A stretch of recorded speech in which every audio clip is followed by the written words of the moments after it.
तो praise the Lord, जय मसीह की। गुड इवनिंग सभी को। समय नहीं मिला था, थोड़ा सा समय मिला है, तो चलिए आज उस बात को पूरा करते हैं जिस प्रकार से पिछले वीडियो में मैं बताया था आपको कि लूसीफर और अजगर का, यानी कि लूसीफर अजगर का और स्वर्गदूत मिकाएल का जो लड़ाई हुआ था, स्वर्ग में हुआ था। वो लड़ाई हम सबको जानते हैं, लेकिन उसका सवाल ये हमारा बीच में ये था कि वो लड़ाई क्यों हुआ और कब हुआ ना। तो अब हम बातों को खुलासा करेंगे वचन के साथ। इससे पहले हम थोड़ा सी प्रार्थना कर लेते हैं, प्रभु को धन्यवाद देते हैं इस सुंदर समय के लिए। वचन के साथ हमारे जीवन को संभालते हुए, मार्गदर्शन करते हुए उसका उपस्थिति में आने में मदद करता है। प्रभु हमारा प्रेममय और दयालु और अनुग्रहकारी है, दया का सागर है, करुणामय है और हमें हमेशा मदद करता है और हमें मार्गदर्शन करते हुए उनके मार्ग में चला कर ले जाता है, ताकि वो आए और हमें एक निष्कलंक रूपी में निष्पाप और सिद्धता को प्राप्त किए हुए देखे और वो अपने साथ उठाकर सदैव उनके साथ में रहने के लिए वो उठा लेके जाए। यही हमारा सबसे बड़ा इंतज़ार है। उस महान इंतज़ार का हम धन्यवाद करते हैं प्रभु, जो प्रभु का आने का समय भी बिल्कुल निकट है दोस्तों। इसलिए उसके आने से पहले हम ऐसे रहस्यमय बातों को जान लें, ताकि हम अपने आप में अच्छी तरीक़ा से फंक्शन कर सके और प्रभु का आने तक अपने जीवन को संभाल सके। हालेलुया। छोटी सी विनती, हमारा उद्धारकर्ता राजा यीशु के नाम, आमीन और आमीन। दोस्तों, बात ऐसा है, जैसे हम सबसे पहले एक वचन को पढ़ेंगे, जैसे प्रकाशन का, यानी कि रेवलेशन का चैप्टर 12 का उसका 9 और 10 वचन को। तो 9-10 क्या बोलता है कि तब वो बड़ा अजगर, अर्थात वही पुराना सांप जो इब्लिस और शैतान कहलाता है और सारे संसार का भरमाने वाला है, पृथ्वी पर गिरा दिया गया। पृथ्वी पर गिरा दिया गया मतलब ये बात में ही हमारा सवाल है। Hallelujah, praise the Lord. गिरा दिया गया और उसके दूत तो उसके साथ गिरा दिए गए। 10 वचन। फिर मैंने स्वर्ग से ये बड़ा शब्द आते हुए सुना, अब हमारे परमेश्वर का उद्धार और सामर्थ्य और राज्य और उसके मसीह का अधिकार प्रकट हुआ है, क्योंकि हमारे भाइयों पर दोष लगाने वाला, जो रात दिन हमारे परमेश्वर के सामने उन पर दोष लगाया करता था, गिरा दिया गया। आमीन, प्रेज़ द लॉर्ड, हालेलुया। तो ये बात ऐसा है कि अगर उस टाइम में गिरा दिया गया, आमीन, प्रेज़ द लॉर्ड, अगर उस टाइम में गिरा दिया गया जिस दिन परमेश्वर के सामने वो पाप को जन्म दिया, लूसीफर पाप को जन्म दिया, उस दिन अगर उसको हमेशा के लिए अगर गिरा दिया गया, तो फिर हम अय्यूब पत्री में जब हम जाते हैं तो फिर कुछ और ही हमको पता चलता है। आमीन, प्रेज़ द लॉर्ड। तो हम वचन के साथ ही सब कुछ बोलेंगे मेरे दोस्तों, वचन बिना हम कुछ नहीं बोलेंगे, क्योंकि वचन ही हमको सच्चाई प्रकट करेगा और वचन ही हमको सब कुछ बताएगा। आमीन, प्रेज़ द लॉर्ड। हम मनगढ़ंत कहानी आपसे नहीं बताएंगे और ना ही हम मनगढ़ंत कहानी जानते हैं, और कहानियों में हम विश्वास नहीं करते हैं, वचन में विश्वास करते हैं। आमीन, प्रेज़ द लॉर्ड, हालेलुया। तो बात ऐसा है, जैसे कि अय्यूब यानी कि जॉब चैप्टर 1 का 6 से लेकर उसका 12 वचन तक हम पढ़ते हैं। आमीन, आप ध्यानपूर्वक वचन को सुनिएगा। Hallelujah, praise the Lord. एक दिन यहोवा परमेश्वर के पुत्र उसके सामने उपस्थित हुए और उनके बीच से शैतान भी आया। यहोवा ने शैतान से पूछा, तू कहाँ से आता है? शैतान ने यहोवा को उत्तर दिया, पृथ्वी पर, देखो, पृथ्वी पर इधर उधर घूमते फिरते और डोलते डालते आया हूँ। आमीन, प्रेज़ द लॉर्ड, हालेलुया। शैतान बहुत बढ़िया से बताता है हमको। फिर यहोवा ने कहता कि यहोवा ने शैतान से पूछा, क्या तूने मेरे दास अय्यूब पर ध्यान दिया है? क्योंकि उसके तुल्य खरा और सीधा और मेरा भय मानने वाला और बुराई से दूर रहने वाला मनुष्य और कोई नहीं। आमीन, प्रेज़ द लॉर्ड। शैतान ने यहोवा को उत्तर दिया, क्या अय्यूब परमेश्वर का भय बिना लाभ के मानता है? देखो, आमीन, प्रेज़ द लॉर्ड, मानता है। क्या तूने उसकी और उसके घर की और जो कुछ उसका है उसके चारों ओर बाड़ा नहीं बांधा? तूने तो उसके काम पर आशीष दी है और उसकी संपत्ति देश भर में फैल गई है। परंतु अब अपना हाथ बढ़ाकर जो कुछ उसका है उसे छू, तब वो तेरे मुंह पर तेरी निंदा करेगा। यहोवा ने शैतान से कहा, सुन, क्योंकि यहोवा अय्यूब के बारे में बहुत बढ़िया से जानता था, उन पर गौरव था, और वो अय्यूब के बारे में ही गवाही दिया शैतान के सामने। आप सोच के देखो। फिर बोला कि सुन, जो कुछ उसका है वो सब तेरे हाथ में है, केवल उसके शरीर पर हाथ ना लगाना। तब शैतान यहोवा के सामने से चला गया। तो इस वचन से हमको पता चलता है, अगर शैतान को जिस दिन वो स्वर्ग में पाप को जन्म दिया था, उस दिन अगर वो उसको गिरा दिया, हमेशा के लिए गिरा दिया रहता, तो फिर दोबारा वो स्वर्गदूतों के साथ, यानी कि परमेश्वर के पुत्रों के साथ वो स्वर्ग में नहीं जा पाता। आमीन।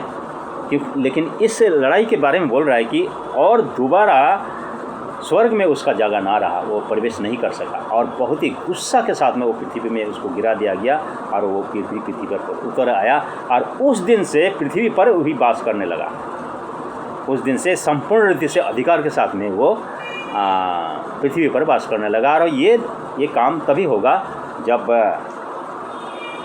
कलेशा को उठा लिया जाएगा। कलेशा को उठाने के बाद इस पृथ्वी में ना सच्चाई रहेगा, ना पवित्र रहेगा, ना कोई सेवकाई रहेगा, कुछ भी नहीं रहेगा। सिर्फ क्लेश और मसीहा विरोधी का राज्य रहेगा, जो कि परमेश्वर का विरोध में वो कार्य करेगा, परमेश्वर का विरोध में बोलेगा, और परमेश्वर का विरोध में ही लोगों को सिखाएगा। और इस प्रकार से वो अपना राज्य 7 साल के लिए उनको सौंप दिया जाएगा, और इस 7 साल के दौरान परमेश्वर न्याय के द्वारा इस पृथ्वी को जलाकर राख कर दिया जाएगा। उसी दौरान ही वो लूसीफर को हमेशा के लिए गिरा दिया जाएगा पृथ्वी पर। अभी वो पृथ्वी पर भी उसका जगह नहीं है, यानी कि उनका स्थान नहीं है, उसका स्थान कहीं और है। और ये जो भरमाने वाला जो काम है उसका, ये सिर्फ अय्यूब तक सीमित नहीं है। अय्यूब को बहुत दिन के बाद, बहुत मौका के साथ में उनको एक गलती मिलने की वजह से उनको शिकायत करने के लिए आया, और परमेश्वर मजबूरन अय्यूब को शैतान के हाथों में देना पड़ा। आमीन, प्रेज़ द लॉर्ड। तो शैतान का कार्य ऐसा है कि जो कोई भी परमेश्वर के पीछे चलता है, परमेश्वर के अनुसार चलता है, उसका आज्ञा को पालन करता है, परमेश्वर को भय मानता है, उन पर निशाना जागता है, वो उन पर निशाना लगाता है कि इसको कैसे गिराए, क्योंकि उसको जब तक नहीं गिराएगा तो उसका हार ही हार है। इसीलिए ऐसे लोगों को अगर गिरा देगा तो बाकी लोग तो आप रूपी गिर जाएंगे। इसीलिए आज संसार भर में सबसे पवित्र लोग और सिद्ध लोग और विश्वासी लोग और परमेश्वर के पीछे चलने वाले, भय मानने वाले पे ही शैतान अपना निशाना साध रहा है, और एक एक को गिरा रहा है, और सक्षम भी हो रहा है। आमीन, प्रेज़ द लॉर्ड। तो ये जो इसका अंगुली करने का और निंदा करने का जो स्वभाव जो है, ये आज का नहीं है, वो पहले से शुरुआत से है। अब हम जब जकरिया में जाते हैं, जकरिया का 3 का 1 वचन में जब हम पढ़ते हैं, तो उस वचन में क्या बोलता है कि फिर उसने यहोशू महायाजक को यहोवा के दूत के सामने खड़ा हुआ मुझे दिखाया, और शैतान उसकी दाहिने और उसका विरोध करने को खड़ा था। हमेशा हमारा विरोध करने में शैतान खड़ा रहता है। तो जिस दिन परमेश्वर शैतान को गिरा दिया, उस दिन उसको हमेशा के लिए स्वर्ग से नहीं गिरा गया मेरे दोस्तों, उनका अधिकार को छीना गया, उनका सिंहासन को छीना गया, लेकिन उसका स्वर्ग में आना जाना बना रहा। और इसीलिए वो अय्यूब का समय में वो स्वर्गदूत के साथ में जाकर परमेश्वर से अय्यूब के बारे में शिकायत करता है, और भी बहुत से भविष्यवक्ता के लिए, धर्मी लोगों के लिए वो शिकायत करता ही रहता है। आमीन, प्रेज़ द लॉर्ड, हालेलुया। तो इसीलिए ये जो लड़ाई जो है, ये लड़ाई कुल मिलाकर ये लड़ाई अभी हुआ नहीं, क्योंकि इस लड़ाई के बाद में और दोबारा स्वर्ग में उनको जगह नहीं मिलता है, जाने की इजाज़त नहीं, और बिल्कुल पृथ्वी पर गिरा दिया जाता है। उससे पहले जो उनको स्वर्ग से वंचित किया जाता है, उसमें पृथ्वी में नहीं गिरा था, क्योंकि उस टाइम में पृथ्वी का निर्माण हुआ ही नहीं था। Hallelujah, praise the Lord. उससे पहले स्वर्ग से उनको लूसीफर को वंचित किया गया था, लेकिन उनका आना जाना बना रहा। और उस दिन वो आकर, जिस दिन उसको स्वर्ग से वंचित कर दिया गया, उस दिन से वो एक आकाश में अधिकार जमाया, एक आकाश में वो अपना डेरा लगाया और आज भी उसमें डेरा बनाया हुआ है। और जिस दिन हम देखते हैं दानियल का बारे में पढ़ते हैं, दानियल का प्रार्थना 21 दिन लगा उत्तर लाने में, और उनका प्रार्थना तुरंत इतना शक्तिशाली प्रार्थना था जो कि वो तुरंत उनका प्रार्थना स्वर्ग तक पहुंच गया, उसका प्रार्थना को रोकने नहीं सका वो उस अंधकार का शक्ति। मगर उत्तर लेके जब एक स्वर्गदूत आ रहा था तब वो लोग रुक दिया, ताकि इसका प्रार्थना दानियल के पास में ना पहुंचे। दानियल के द्वारा परमेश्वर भविष्यवाणी करना था, अंत दिनों का और शुरुआत से लेकर अंत दिनों का भविष्यवाणी करना था, और अंत न्याय तक वो भविष्यवाणी करना था, क्योंकि तब तक ले नई करार नहीं आया था, यूहन्ना का पत्री इस पृथ्वी पर उल्लेख नहीं हुआ था, और प्रभु यीशु यूहन्ना को बुलाकर दर्शन देकर ये बात नहीं बोला था। इसीलिए परमेश्वर इसको, ये जो प्रकाशन को दानियल के द्वारा वो प्रकाशन को पहले ही उल्लेख कर चुका था। इसीलिए शैतान जानता था कि ये पत्री अगर लोग पढ़ के समझ गए तो फिर तो मेरा तो गया हिसाब किताब, फिर मेरा हार तो निश्चित है। इसीलिए दानियल को रोक देना बहुत ही बड़ा उसका जीत होता था, कामयाबी था उसका, लेकिन वो नहीं सका, क्योंकि उसको 21 दिन उसको तो रोक नहीं सका, उसको तर्क भीतर करते करते। लेकिन मिकाइल जब उतर के आया तो मिकाइल उनको पराजय करके फिर उस स्वर्गदूत को फिर दानियल के पास में पहुंचता है। 21 दिन के बाद में उसका प्रार्थना आता है उनके सामने, और दानियल का कामयाबी आरंभ होता है। दानियल के द्वारा परमेश्वर इसी रेवलेशन के जैसा, बिल्कुल रेवलेशन के जैसा ही वो पृथ्वी का अंत से लेकर शुरुआत से लेकर अंत तक किस प्रकार से होगा उसको वर्णन कर देता है दानियल के द्वारा। आमीन, प्रेज़ द लॉर्ड।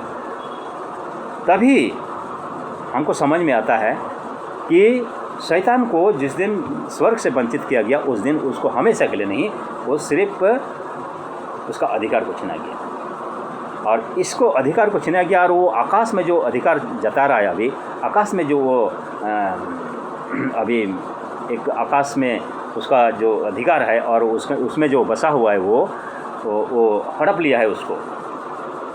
वो इस जगह ही, ये स्वर्ग और पृथ्वी का बीच में है।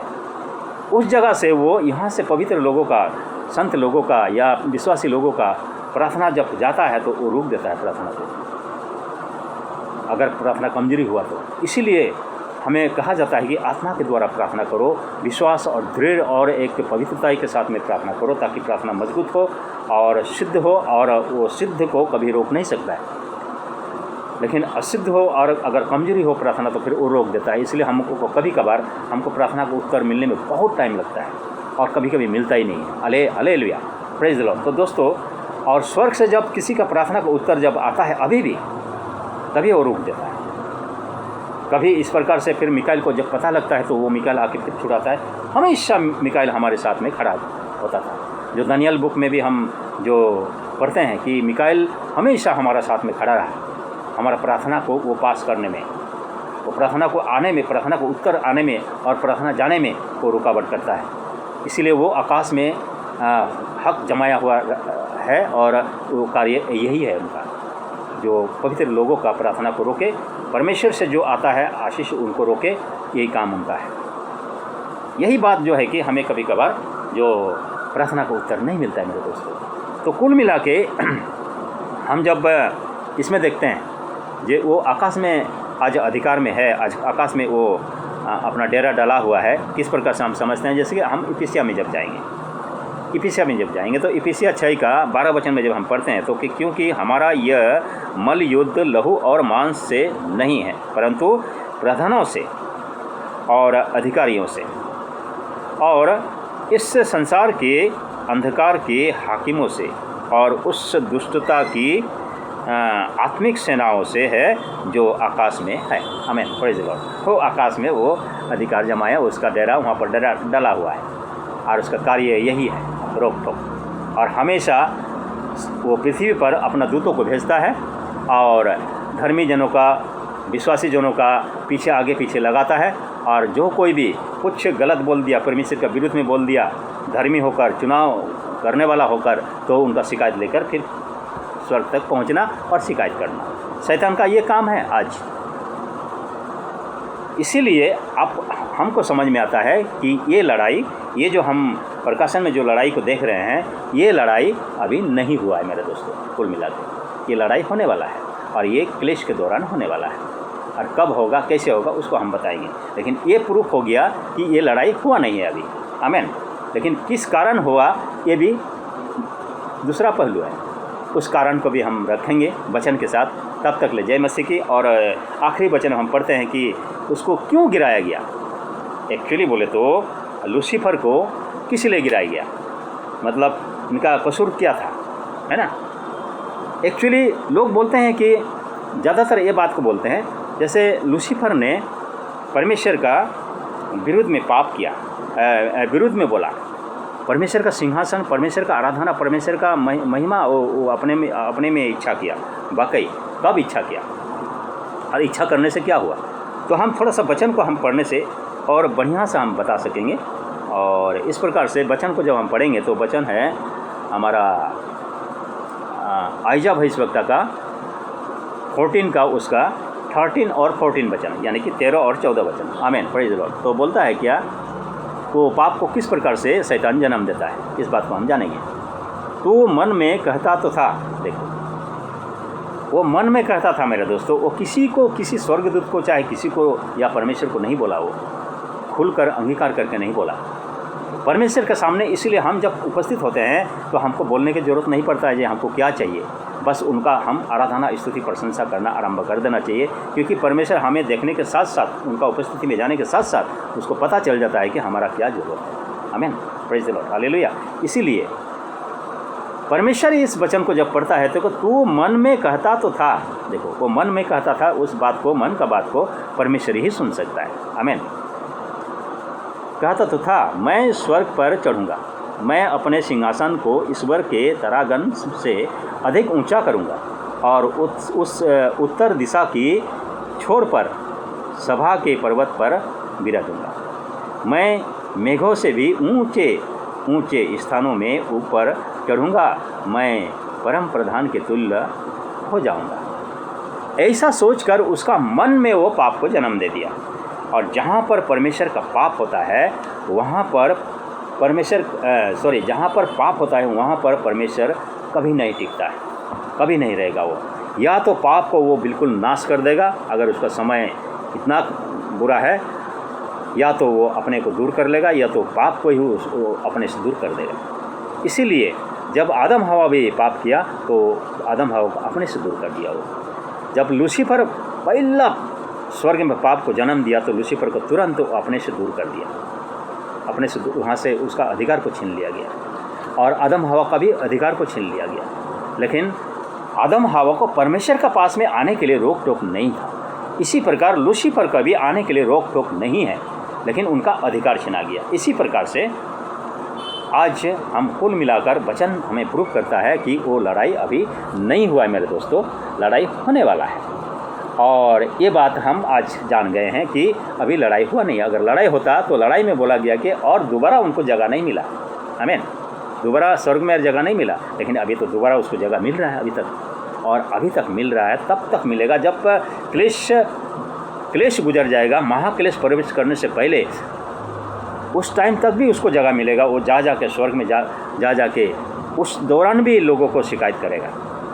जो क्लेश में फंसे हुए लोग, संघर्ष करते लोग, कोई बिना सेवा का और बिना मदद का, बिना प्रार्थना का, बिना सेवकाई का भी अपने मन के द्वारा विश्वास को जागृत करना, पश्चाताप करना और विश्वास में जागृत होकर एक झुंड को उत्पन्न करना, इस प्रकार से एक समाज उत्पन्न होगी क्लेश के दौरान, उसका शिकायत लेकर भी वो जाएगा। तभी परमेश्वर बहुत ही क्रोध हो जाएगा। और क्रोध होने से मिखाइल को अनुमति होगा कि आप लूसीफर को हटाओ यहाँ से और इसका आने का बिल्कुल रास्ता बंद कर दो और इनको युद्ध करो और इनको भगाओ यहाँ से, दोबारा ये ना आए। इस प्रकार से उस टाइम में उसका लड़ाई किस लिए होगा उस कारण को दूसरे वीडियो में हम बताएंगे। Hallelujah, praise the Lord. आशा करता हूँ आप लोग आज का वचन और कारण जो भी मैं बोला आप सबको, ये मैं ही नहीं बोला, वचन बोला, पवित्र आत्मा के अगुवाई से हम बोल पाएँ और परमेश्वर को बहुतायत से धन्यवाद हो, तहे दिल से धन्यवाद हो, जो कि हमें वचन के द्वारा मार्गदर्शन करता है और गहराई को जानने में मदद करता है। आपको भी परमेश्वर बहुतायत से आशीष करे, मदद करे, ताकि आप हर एक बात को जान सके और अपने आप को तैयार कर सके। प्रभु शीघ्र आने वाला है और धर्मी जन को उठाने वाला है।